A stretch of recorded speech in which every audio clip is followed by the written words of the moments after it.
James Bench takes another train and he goes over to Liverpool as Liverpool host Villarreal. Unbelievable stuff here. We've already talked about, obviously, Villarreal situation, how they defeated Bayern Munich 2-1 on aggregate. Liverpool defeating Benfica 6-4, so that was easy for them in their standards. But Liverpool and Villarreal have met just twice before in European competition, with both sides winning their home leg of 2015-2016. And then Liverpool would go on to progress in the final against Unai Emery's Sevilla. So that's interesting. In the Europa League. Yeah. So, they have faced each other, at least the managers, at least this situation. So that's an interesting one. But since the 2-1 victory in Merseyside over Everton back in 2005, Villarreal haven't managed to win in the last 8 league away games in England. So similar themes here. Talk to me, James Bench. Liverpool against Villarreal. What a story. Right. So we should start by reminding ourselves of what we said in the round of 16, which was, obviously Villarreal, they held out against Atalanta, but they can't do it against Juventus. And then the quarterfinals, they held out against Juventus, but they can't do it against Bayern Munich. Having said that, they held out against Bayern Munich, but they can't do it against Liverpool. And I actually am pretty confident in that. So one thing I want... that I come on this podcast a lot and I tell you that teams that are predominantly defensive are not going to last. I said it all the time about Benfica and they made me look stupid eventually. But then, they got their just desserts for playing defensive football. But Unai Emery's team are really, really, really good at defending. And we don't say that a lot. Like Benfica were not. They just had a great goalkeeper.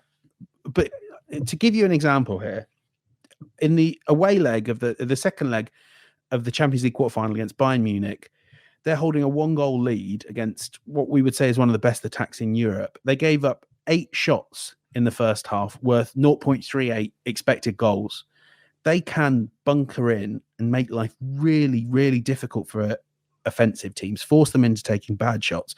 And then, players like Danjuma on the counter-attack, those sorts of attackers, they can pose difficulties.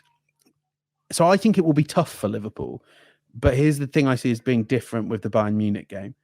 Bayern had Serge Gnabry on the bench, Eric Maxim Choupo-Moting, and Alphonso Davies, who obviously is not yet the player he was after all his difficulties. Liverpool are going to have an amazing front three on the bench, at least one top quality midfielder, a top quality centre back as well. They can win this tie from the bench. We just saw that at the weekend. Divock Origi, I think if things are going really badly, you just say to Divock Origi, hey, that's Everton, they're just playing in yellow.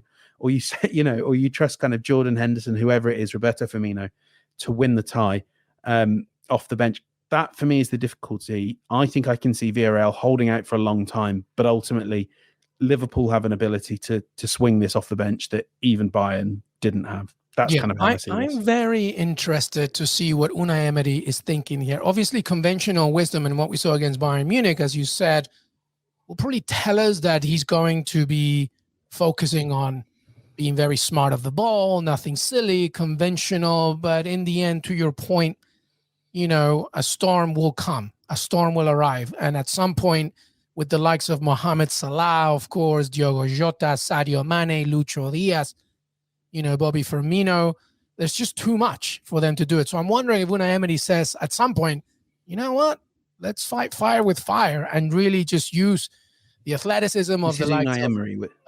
I know, which is troubling me. But he's never been in this situation, though. That's what makes me rethink that. Obviously, he knows what it's like to be in Europe. It's too much of a hard handle to figure out. All right, well, listen. I mean, we talked about those trios then, but I think from Villarreal's perspective, Dani Parejo, who's, by the way, one of the most creative players in the Champions League this season, he needs to be stopped from a Liverpool perspective. But how does a Villarreal, because they just faced Bayern Munich, so they kind of know how to deal with great fullbacks. But now we're talking about Andy Robertson, who scored this past weekend, who can do his thing.